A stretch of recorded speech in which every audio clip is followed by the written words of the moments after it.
अतीक अहमद 5 बार के विधायक, एक बार सांसद रह चुके। 1989, 91, 93, 1996, 2002 से लगातार विधायक चुने गए। साल 2004 में फूलपुर सीट से सांसद चुने गए। इसके साथ ही मारे गए उनके भाई अशरफ भी एक बार विधायक रह चुके हैं। 6 बार संवैधानिक पद पर रहे व्यक्ति को पुलिस और कैमरे के सामने जय श्री राम के नारों के साथ भून दिया गया। उमेश पाल की हत्या के मामले में उम्र कैद की सजा अदालत सुना चुकी थी।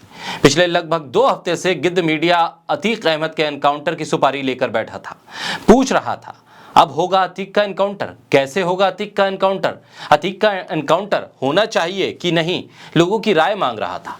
अतीक की मौत के लिए माहौल बना रहा था, लोगों को उकसा रहा था। साबरमती जेल से इलाहाबाद हाईकोर्ट में पेशी तक अतीक के पेशाब को एक्सक्लूसिव दिखाने वाला नोएडा फिल्म सिटी का कुख्यात मीडिया बस इसी इंतजार में रहा कि कब अतीक की गाड़ी पलटेगी।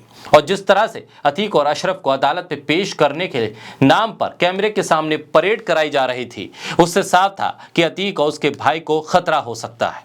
खुद अतीक और उसका परिवार इस बात का अंदेशा जता चुका था।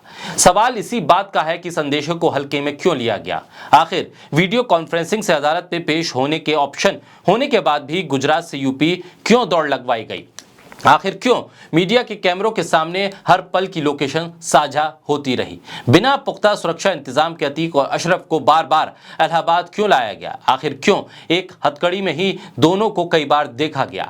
जिस वक्त अतीक और अशरफ पर हमला हो रहा था तब वहां मौजूद पुलिस वालों ने एक भी गोली क्यों नहीं चलाई। अतीक और अशरफ की हत्या के बाद जय श्री राम के नारों का लगना, इसका मकसद क्या है। अतीक और अशरफ की पुलिस हिरासत में हत्या पर यूपी सरकार में मंत्री सुरेश खन्ना ने कहा, यह आसमानी फैसला है, सबको स्वीकार करना चाहिए। स्वतंत्र देव सिंह ने कहा, पाप और पुण्य का हिसाब इसी जन्म में होता है। यूपी सरकार में मंत्री क्या अतीक और अशरफ की हत्या को खुलेआम जस्टिफाई कर रहे हैं, हत्या को सही ठहराने वाले बयान दे रहे हैं। क्या यही है कानून का राज।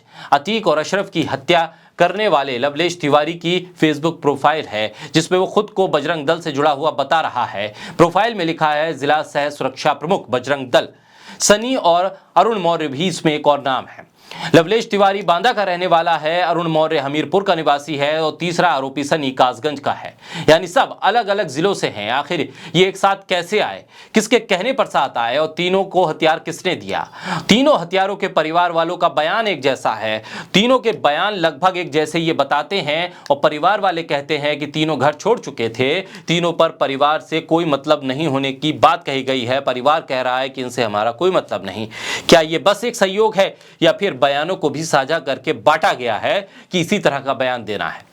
अतीक के भाई अशरफ ने 28 मार्च को कहा था कि उनको एक बड़े पुलिस अधिकारी ने यह धमकी दी है कि उनकी जान ली जा सकती है। 15 अप्रैल को अतीक और अशरफ की हत्या कर दी गई। धमकी, अंदेशा, आशंका, लापरवाही और जय श्री राम के नारों के बीच अतीक और अशरफ की हत्या कर दी गई।